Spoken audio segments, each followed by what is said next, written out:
हम लोग सिविक्स यानी राजनीतिक शास्त्र के पहले नंबर चैप्टर को पढ़ रहे थे, जिसका नाम है लोकतंत्र में सत्ता की साझेदारी। और इस चैप्टर से संबंधित पिछले 2 वीडियो में हम आपको बहुत सारे बेसिक से लेकर बोर्ड लेवल तक के प्रश्न बताए थे। तो यदि आप लोग पिछला 2 वीडियो नहीं देखे होंगे तो सबसे पहले आप लोग पिछला 2 वीडियो देख लीजिएगा, ताकि यह पूरा चैप्टर आपको बेसिक से समझ में आए और आगे जितने सारे भी चीज़ हम आपको बताएं वह आपको तुरंत समझ में आ जाए। क्योंकि जब तक आप लोग बेसिक नहीं जानेंगे तब तक आपको पूरा चैप्टर समझ में नहीं आएगा।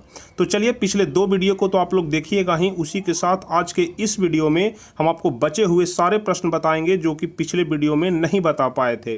तो आज के इस क्लास में हम लोग सबसे पहला नंबर प्रश्न देखेंगे कि सामाजिक विभेद किस प्रकार सामाजिक विभाजन के लिए उत्तरदायी होता है, क्योंकि यह वाला प्रश्न काफी महत्वपूर्ण प्रश्न है लघुत्तरीय के लिए। तो इसलिए आप लोग इस पूरे वीडियो को ध्यान से समझिएगा, कंसंट्रेट होकर के देखिएगा, ताकि एक एक प्रश्न का उत्तर आपको भली भांति याद हो जाए।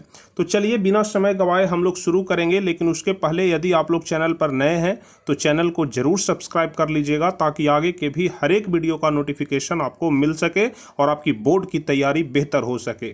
तो चलिए सबसे पहले हम लोग प्रश्न को समझते हैं कि आखिर यह प्रश्न कह क्या रहा है। तो यहाँ पर कह रहा है कि सामाजिक विभेद, विभेद कहने का मतलब भेदभाव होता है, हम आपको बताए थे। तो यानी कि जो सामाजिक भेदभाव होता है वह किस प्रकार से सामाजिक विभाजन के लिए उत्तरदायी होता है। आप लोग बंटवारा का नाम सुने होंगे, जैसे घर परिवार में भी बंटवारा होता है, गांव में भी बंटवारा होता है, समाज में भी बंटवारा होता है। तो बस यहाँ पर विभाजन कहने का मतलब बंटवारा ही होता है कि जो सामाजिक भेदभाव होता है वह सामाजिक बंटवारे के लिए किस प्रकार उत्तरदायी होता है।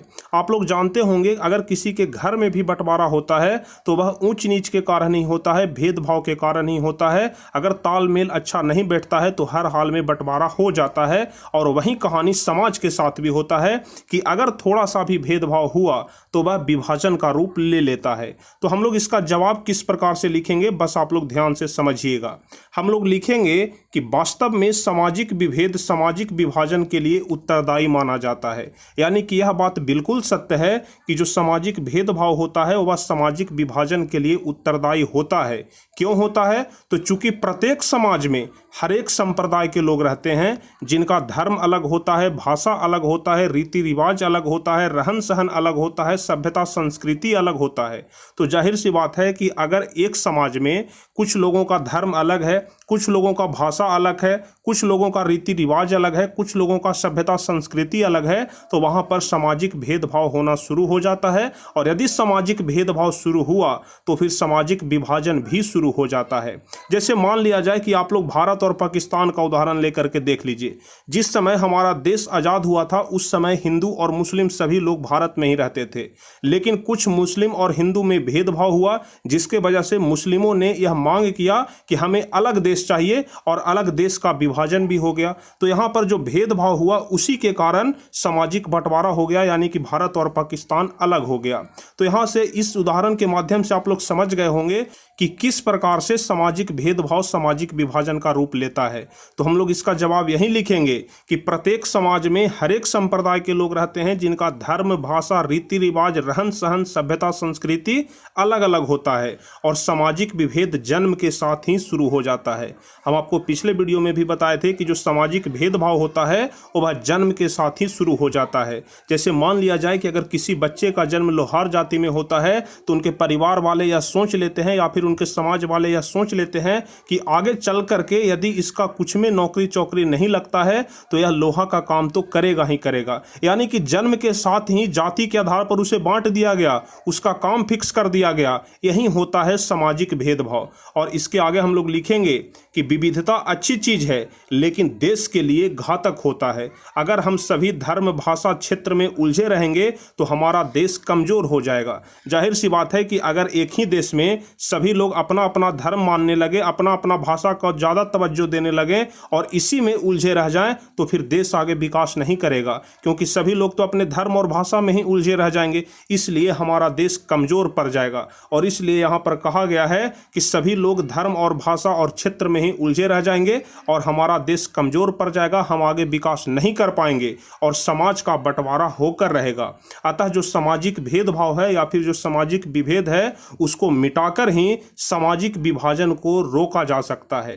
तो उम्मीद करते हैं कि आप लोग यह वाला प्रश्न अच्छे तरीके से समझ गए होंगे कि किस प्रकार से सामाजिक विभेद सामाजिक विभाजन का रूप लेता है।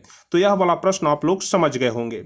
अब चलिए अगला प्रश्न कह रहा है कि भ्रूण हत्या से आप क्या समझते हैं। काफी महत्वपूर्ण प्रश्न है लेकिन काफी आसान है, भ्रूण हत्या। तो चलिए हम लोग देखते हैं कि भ्रूण हत्या क्या होता है। तो हम लोग लिखेंगे कि यह एक प्रकार की सामाजिक बुराई होती है जिसके तहत माता के गर्भ में पल रहे शिशु लिंग की जांच अल्ट्रासाउंड या अन्य मशीन के माध्यम से किया जाता है और अगर जन्म लेने वाला बच्चा लड़की हो तो उसे जानबूझकर गर्भपात करा दिया जाता है। कहने का मतलब कि जैसे ही माता के गर्भ में शिशु का विकास होना शुरू होता है उसी समय अल्ट्रासाउंड से या फिर किसी मशीन के माध्यम से यह जांच कर लिया जाता है कि जो माता के गर्भ में जो बच्चा पल रहा है वह लड़का है या लड़की है। अगर लड़का है तब तो अच्छी बात है, लेकिन अगर लड़की है तो उसको गर्भ में ही मार दिया जाता है और जो गर्भ में ही मारा जाता है उसी को गर्भपात कहते हैं। यानी कि जन्म के पहले ही शिशु की हत्या कर देना ही क्या कहलाता है, गर्भपात कहलाता है। और इसीलिए यही गर्भपात के चलते हमारा देश का जो लिंगानुपात है वह प्रतिदिन घटते जा रहा है। आप लोग जानते होंगे कि हमारे देश का लिंगानुपात कितना है। यदि आप लोग इस बात को जानते हैं तो नीचे कमेंट में जल्दी से बताइए कि हमारे देश का लिंगानुपात कितना है। आप लोग जानते होंगे कि हमारे देश का जो लिंगानुपात है वह प्रति 1000 पुरुषों पर सिर्फ 943 महिलाएं हैं। यानी समझ जाइए कि अगर 1000 पुरुष का शादी होता है तो 1000 पुरुष के लिए 943 ही महिलाएं अवेलेबल है, बाकी को कुंवारे रहना पड़ जाता है। तो समझिए कि हमारे देश में भ्रूण हत्या के कारण कितना लिंगानुपात दिनों दिन घटते जा रहा है और यह एक बिल्कुल ही सामाजिक बुराई है। और इस समस्या को रोकने के लिए सरकार ने 1971 ईस्वी में एक अधिनियम पारित किया जिसे भ्रूण हत्या अधिनियम कहा जाता है, जो सफल न होकर के असफल साबित हुआ। अब तो कुछ लोग शिक्षित हो गए हैं, अब तो इस बात को मानते हैं कि लड़का लड़की में कोई फर्क नहीं होता है। लेकिन जब 1971 ईस्वी में अधिनियम पारित हुआ था कि कोई भी जांच नहीं कराएगा, भ्रूण हत्या नहीं कराएगा, चाहे अगर लड़का हो या लड़की हो उसको जन्म लेना ही है। और सबसे ज़्यादा सोचने वाली बात तो यह है कि जो महिलाएं गर्भ में ही अपने बच्चे की हत्या कर देती है वह ऐसा क्यों नहीं सोचती है कि आखिर हम भी एक महिला हैं। अगर हमें भी गर्भ में ही मार दिया गया होता तो हम भी आज इस दुनिया में नहीं होते, हम भी भ्रूण हत्या का शिकार बन गए होते। लेकिन यह सभी बात जानते हुए भी कि हम भी एक महिला हैं, वह महिला की हत्या कर देती है, अपने संतान की ही हत्या कर देती है, जो कि बिल्कुल बुरी बात है। ऐसा बिल्कुल नहीं करना चाहिए। वह महिला होते हुए भी महिला से घृणा करने लगती है और सिर्फ लड़का ही चाहती है। यही सबसे बड़ा सामाजिक बुराई है कि एक महिला ही एक महिला का दर्द नहीं समझ पाती है। अगर महिला समझ पाए तो फिर परिवार आगे बढ़ता चला जाता है। इसलिए सबसे बड़ा जो योगदान होता है वह महिलाओं का ही होता है। इसलिए यहाँ पर एक ऑब्जेक्टिव क्वेश्चन भी बनेगा, आप लोग ध्यान रखिएगा कि हमारे देश में भ्रूण हत्या को रोकने के लिए कितने ईस्वी में अधिनियम पारित किया गया था। तो 1971 ईस्वी में आप लोग ध्यान रखिएगा, जो कि सफल ना होकर के असफल साबित हुआ और इससे लोगों की सोच बदलने की आवश्यकता है। यानी कि जब तक लोगों का सोच नहीं बदला जाएगा तब तक इस चीज को नहीं रोका जा सकता है। तो इसलिए आप लोग भ्रूण हत्या कहने का मतलब अच्छे तरीके से समझ गए होंगे कि भ्रूण हत्या कहने का क्या मतलब होता है। तो यदि आपसे परीक्षा में भ्रूण हत्या का मतलब पूछा जाएगा तो अब आप लोग लिख लेंगे। चलिए अगला प्रश्न हम लोग देखते हैं। अगला प्रश्न कह रहा है कि परिवारवाद एवं जातिवाद बिहार के लोकतंत्र को किस प्रकार प्रभावित कर रहा है। और यह वाला प्रश्न VVI प्रश्न है जो कि दीर्घ उत्तरीय में पूछा जाता है। यानी अगर आप लोग इसका जवाब सही सही लिख देते हैं तो फिर पूरे आप लोगों को 5 नंबर दिया जाएगा। तो अगर आप लोगों को 5 नंबर पूरा चाहिए तो आप लोग इस क्वेश्चन को ध्यान से समझिए ताकि आप लोग एग्जाम में लिख सकें। तो देखिए कह रहा है कि परिवारवाद एवं जातिवाद, आपको हम परिवारवाद मतलब भी समझा दिए हैं और जातिवाद मतलब भी समझा दिए हैं। तो प्रश्न पूछ रहा है कि परिवारवाद एवं जातिवाद बिहार के लोकतंत्र को किस प्रकार प्रभावित कर रहा है। तो इसका जवाब सिंपल सा होगा, क्या होगा आप लोग बस ध्यान से समझिए। हम लोग लिखेंगे कि हम वास्तविक रूप से कह सकते हैं कि परिवारवाद एवं जातिवाद बिहार के लोकतंत्र को बुरी तरह से प्रभावित करने का कार्य कर रही है। इसके तहत मंत्री का बेटा मंत्री बनता है, डॉक्टर का बेटा डॉक्टर बनता है और नेता का बेटा नेता बनता है। परिवारवाद के बारे में हम आपको कुछ पिछले वीडियो में भी बताए थे। परिवारवाद क्या होता है इसके बारे में लघुतरीय में पूछा जाता है और पिछले वीडियो में हम आपको बता दिए थे कि परिवारवाद क्या होता है। इसके तहत हम आपको बताए थे कि जो मंत्री का बेटा होता है वही मंत्री बनता है, जो डॉक्टर का बेटा होता है वह डॉक्टर बनता है, जो नेता का बेटा होता है वह नेता बनता है। और हम आपको बताए थे कि बिहार में और हमारे देश में बहुत सारे ऐसे नेता हैं जो कि परिवारवाद के जंजाल में जकड़े हुए हैं, यानी कि वह कभी नहीं चाहते हैं कि कोई बाहरी आदमी आकर के हमारे पार्टी में शामिल हो जाए और हम पर ही राज करे। वह हमेशा चाहते हैं कि हमारे बेटा, हमारा पोता, हमारा रिश्तेदार ही इस पार्टी में शामिल हो और जो अगला टिकट मिले वह हमारे रिश्तेदार को ही मिले, हमारे बेटे को ही मिले, और इसी को कहते हैं परिवारवाद। और यही चीज जो है वह बिहार को और हमारे देश को खोखला करते जा रहा है। आप लोग भली भांति ऐसे बहुत सारे नेता का नाम जानते होंगे जो कि परिवारवाद के जंजाल में जकड़े हुए हैं। तो चलिए हम लोग किस प्रकार से इसका जवाब लिखेंगे। तो यहाँ तक तो आप लोग समझ गए कि मंत्री का बेटा मंत्री, डॉक्टर का बेटा डॉक्टर और नेता का बेटा नेता बनता है, जो लोकतंत्र का अवगुण है। इसके सापेक्ष में अगर कोई उम्मीदवार राजनीतिक सत्ता में शामिल हो जाता है तो अगली बार वह टिकट अपने परिवारों या रिश्तेदारों को देने का कार्य करता है। यानी कि संजोगवश अगर कोई बाहर का आदमी भी सत्ता में शामिल हो जाता है तो वह अगली बार से क्या करता है कि अपने परिवारों को ही या फिर अपने रिश्तेदारों को ही टिकट देने का काम करता है, जो कि लोकतंत्र के लिए एक चुनौती है। जैसे यहाँ पर एक उदाहरण के माध्यम से भी समझाया गया है कि इंदिरा गांधी की सरकार ने अपना सत्ता राजीव गांधी को सौंप दिया, और राजीव गांधी ने किसको सौंप दिया आप लोग भली भांति जान रहे हैं, और अभी तक ही गांधी परिवार यह चलता आ रहा है और राहुल गांधी पर जाकर के अभी रुका हुआ है। आप लोग इस बात को भली भांति जान रहे हैं। और राहुल गांधी या फिर कह सकते हैं कि जो गांधी परिवार है वह अभी भी इस परिवारवाद के जाल में जकड़ा हुआ है, और बिहार में भी ऐसे बहुत सारे नेता हैं जो कि परिवारवाद के जाल में जकड़े हुए हैं। अतः परिवारवाद वो जातिवाद सत्ता प्राप्ति के लिए जी जान लगा देते हैं। इसे किसी देश, गांव, समाज के विकास से कोई मतलब नहीं रहता है। जाहिर सी बात है, आप लोग खुद सोच करके देखिए कि जो व्यक्ति हमेशा अपने परिवार के बारे में सोच रहा है वह किसी गाँव का क्या विकास करेगा, किसी समाज का क्या विकास करेगा। उसको तो विकास से मतलब ही नहीं होगा, क्योंकि वह परिवारवाद के जाल में जकड़ा हुआ है। अतः जातिवाद सामाजिक समस्या के साथ साथ एक राजनीतिक समस्या भी बन चुका है, जिसमें काफी ऊंच नीच का भेदभाव किया जा रहा है। तो अब आप लोग भली भांति समझ गए होंगे कि परिवारवाद और जातिवाद बिहार के लोकतंत्र के लिए, या फिर हम लोग कह सकते हैं कि हमारे देश के लोकतंत्र के लिए किस प्रकार प्रभावित है या फिर किस प्रकार एक समस्या बना हुआ है। तो उम्मीद करते हैं कि यह वाला प्रश्न भी आप लोग भली भांति समझ गए होंगे। ध्यान रखिएगा, जब भी पूछेगा तो यह वाला प्रश्न दीर्घ उत्तरीय में 5 नंबर का पूछेगा। चलिए अब हम लोग अगला प्रश्न देख लेते हैं। अगला प्रश्न कह रहा है कि वर्ण व्यवस्था क्या है। उसके पहले एक ऑब्जेक्टिव क्वेश्चन है, इसको आप लोग ध्यान रखिएगा। यह वाला ऑब्जेक्टिव क्वेश्चन कि उदारवाद का जनक किन्हें कहा जाता है। कभी कभी ऑब्जेक्टिव क्वेश्चन में पूछ देता है कि उदारवाद का जनक किन्हें कहा जाता है, तो आप लोग ध्यान रखिएगा कि जॉन लॉक को कहा जाता है। जॉन लॉक, आप लोग नाम ध्यान रखिएगा। चलिए अगला प्रश्न कह रहा है कि वर्ण व्यवस्था क्या है। इससे ऑब्जेक्टिव में भी प्रश्न पूछे जाते हैं और सब्जेक्टिव में भी प्रश्न पूछे जाते हैं। आप लोग चैप्टर को पढ़ रहे हैं तो आप लोगों को बहुत ही ज़्यादा आसान लग रहा होगा।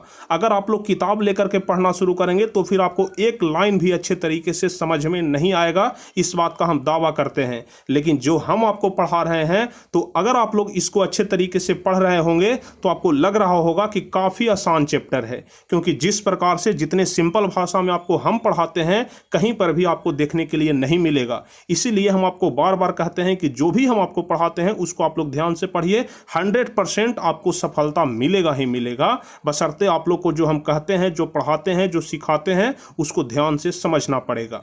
चलिए समझते हैं कि वर्ण व्यवस्था क्या है। ध्यान रखिएगा, हमारे समाज में या फिर कह सकते हैं कि जातियों को जो 4 वर्गों में बांटा गया था उसी को वर्ण व्यवस्था कहते हैं। जैसे आप लोग जानते होंगे कि जो हमारे समाज में जो जाति होता है उसको 4 वर्गों में बांटा गया है। जो उच्च जाति होता है उसको ब्राह्मण बोलते हैं, जो उससे नीचे होता है उसको क्षत्रिय बोलते हैं, जो उससे नीचे होता है उसको वैश्य बोलते हैं, और जो सबसे नीचे होता है उसको शूद्र बोला जाता है। और यही जो 4 जाति होता है इसी को वर्ण व्यवस्था बोलते हैं। तो अब आप लोग समझ गए होंगे कि वर्ण व्यवस्था क्या होता है। तो यहाँ से बहुत सारे प्रश्न पूछे जाते हैं। पहला तो लघुतरीय में पूछ देगा कि वर्ण व्यवस्था क्या है, तो इसके बारे में लिखना पड़ेगा। ऑब्जेक्टिव क्वेश्चन में पूछ देगा कि वर्ण व्यवस्था कितने प्रकार के होते हैं, तो इसके बारे में आपको लिखने पड़ेगा। अगर आपसे पूछ दिया जाए कि सबसे अच्छा वर्ण व्यवस्था में कौन सा जाति होता है, तो आपको बताना पड़ेगा कि ब्राह्मण जाति होता है। तो इस प्रकार से आप लोग वर्ण व्यवस्था के बारे में भी ध्यान रखिएगा कि वर्ण व्यवस्था एक प्राचीन सामाजिक संस्था होती थी जिसमें जातियों को 4 वर्गों में बांटा गया था, ब्राह्मण, क्षत्रिय, वैश्य और शूद्र। इसमें सबसे बड़ा या फिर सबसे अच्छा जो होता था वह ब्राह्मण ही होता था। तो आप लोग वर्ण व्यवस्था कहने का मतलब भी समझ गए होंगे। चलिए अगला नंबर प्रश्न देख लेते हैं कि वंशवाद क्या है, यानी वंशवाद या परिवाद। तो आप लोग इसको ध्यान से समझिएगा, लघुतरीय के लिए बहुत ही ज़्यादा महत्वपूर्ण प्रश्न है। वंशवाद को परिवारवाद के नाम से भी जाना जाता है, और परिवारवाद मतलब तो हम आपको समझा ही चुके हैं। तो वंशवाद को ही परिवारवाद कहा जाता है। तो अब आप लोग अच्छे तरीके से समझ जाएंगे कि वंशवाद क्या होता है। तो वंशवाद को भाई भतीजावाद का भी जनक कहा जाता है, इस बात को भी आप लोग ध्यान रखिएगा। परिवारवाद को भाई भतीजावाद भी कहा जाता है, यानी कि चाहे तो हमार भाई न तो हमार भतीजा, यही तो होता है। आप लोग इस बात को अच्छे तरीके से जानते होंगे। अगर कोई राजनीतिक दल या फिर राजनीतिक नेता जो है, राजनीतिक पार्टी जो है, वह अगर टिकट देने का काम करता है तो चाहे तो भाई न तो हमार भतीजा, यही तो आप लोग बात जानते होंगे, या तो भाई या तो भतीजा। तो इसी चीज को यहाँ पर कहा गया है कि वंशवाद को भाई भतीजावाद का जनक भी माना जाता है, और शासन की वह प्रणाली जिसमें एक ही वंश या एक ही परिवार का समूह शासन करते चले आते हैं उसे वंशवाद कहा जाता है। यानी कि आप लोग जानते होंगे कि वंशानुगत होता है, कहने का मतलब कि जो दादाजी हैं उनके बाद उनका बेटा बनेगा, उनके बाद उनका बेटा बनेगा, उनके बाद उनका बेटा बनेगा। मतलब कि जो भी वंश आएगा, जो पीढ़ी दर पीढ़ी उनके वंश में जो भी जन्म ले रहा है, अगर नेता है तो समझिए कि पूरा परिवार नेता रहेगा, और इसी को वंशवाद या फिर भाई भतीजावाद या परिवारवाद कहा जाता है। तो उम्मीद करते हैं कि वंशवाद कहने का मतलब भी आप लोग समझ गए होंगे। इस प्रकार से जितने सारे भी प्रश्न हम आपको बता रहे हैं, एक एक प्रश्न आपको अच्छे तरीके से समझ में आ रहा होगा। चलिए अगला नंबर प्रश्न देख लेते हैं कि जातिवाद के 4 कुप्रभाव कौन कौन से हैं, इनके बारे में लिखना है कि जातिवाद के 4 प्रमुख कुप्रभाव कौन कौन हैं। तो पहला तो हम लोग लिखेंगे कि जातिवाद के 4 प्रमुख कुप्रभाव निम्नलिखित हैं, जिसमें पहला हो जाएगा कि समाज में अनेक प्रकार की बुराइयां फैलती है, यानी कि जातिवाद से अनेक प्रकार की बुराइयां फैलती है, घृणा का माहौल फैलता है। उसके बाद लोगों में फूट की भावना बढ़ जाता है। उसके बाद देश की एकता और अखंडता कमजोर हो जाता है, और उसके बाद की आर्थिक विकास में भी बाधा होता है। यानी कि जातिवाद के 4 कुप्रभाव निम्नलिखित हैं। सबसे पहला आप लोग ध्यान रखिएगा, समाज में अनेक प्रकार की बुराइयां फैलेगी, लोगों में फूट की भावना बढ़ेगा, देश में एकता और अखंडता कमजोर हो जाएगी, और आर्थिक विकास में भी बाधा होगा, यानी कि जो हमारा देश है वह विकास नहीं कर पाएगा। तो उम्मीद करते हैं कि जातिवाद के 4 कुप्रभाव आप लोग समझ गए होंगे। अगला प्रश्न कह रहा है कि सामाजिक अंतर कब और कैसे सामाजिक विभाजन का रूप ले लेता है। यह वाला प्रश्न तो मोस्ट वीवीआई क्वेश्चन है, आप लोग ध्यान रखिएगा। मोस्ट वीवीआई क्वेश्चन, यानी कि हर हाल में यह वाला प्रश्न आपके परीक्षा में पूछा जाएगा कि सामाजिक अंतर कब और कैसे सामाजिक विभाजन का रूप ले लेता है। या फिर आप लोग क्वेश्चन बैंक उठा करके देख लीजिएगा, अधिकतर वर्ष के परीक्षा में यह वाला प्रश्न पूछा गया है। तो यह वाला प्रश्न हम आपको अगले वीडियो में बताएंगे, ताकि आप लोग को अच्छे तरीके से याद हो जाए, क्योंकि आपका माइंड फ्रेश रहेगा तो अच्छे तरीके से यह वाला प्रश्न आपको समझ में आ जाएगा। ऐसे तो आपका माइंड हमेशा फ्रेश ही रहता होगा, ज़्यादा कॉम्प्लिकेटेड चीज़ हम आपको बताते ही नहीं हैं, और जो कॉम्प्लिकेटेड होता है उसको भी हम सिंपल करके आपको बता देते हैं, ताकि आपको ज़्यादा दिमाग लगाना न पड़े। क्योंकि हम अच्छे तरीके से जानते हैं कि 10वां के स्टूडेंट को किस प्रकार का सामना करना पड़ता है याद करने के लिए। और बच्चे लोग रट्टा मारते हैं, और लेकिन रट्टा मारने से भी याद नहीं होता है। इसलिए हम जो कुछ भी पढ़ाते हैं उसमें से रट्टा मारने वाला सिस्टम ही हटा देते हैं। हमारा बस एक ही कहनाम है कि जो पढ़ाते हैं यहीं पर समझ में आ जाना चाहिए। अगर आपको यहाँ पर समझ में नहीं आएगा तो फिर आप लोग घर पर कितना समझिएगा। अगर आपको यहाँ पर समझ में आ जाएगा तो कभी भी अगर आप लोग एक झलक भी देख लेते हैं इस प्रश्न को तो आपको अच्छे तरीके से याद आ जाएगा। तो चलिए, उम्मीद करते हैं कि आज का यह वीडियो आपको काफ़ी ज़्यादा अच्छा लगा होगा। इसमें बताए गए एक एक प्रश्न को आप लोग भली भांति समझ गए होंगे, किसी प्रकार का कोई दिक्कत नहीं होगा। लेकिन अगर उसके बाद भी किसी प्रकार का कोई दिक्कत है तो आप लोग कमेंट में हमसे पूछ सकते हैं, हम उसका रिप्लाई जरूर करेंगे। और अगर आपको यह वीडियो अच्छा लगा हो तो वीडियो को भी लाइक करिए, अपने दोस्तों के बीच शेयर भी करिए, और जो भी स्टूडेंट इस चैनल पर नए हैं तो चैनल को जरूर सब्सक्राइब कर लीजिएगा और अपने ग्रुप्स में अपने दोस्तों के बीच भी शेयर कर दीजिएगा ताकि अधिक से अधिक स्टूडेंट इस चैनल के साथ जुड़ सके।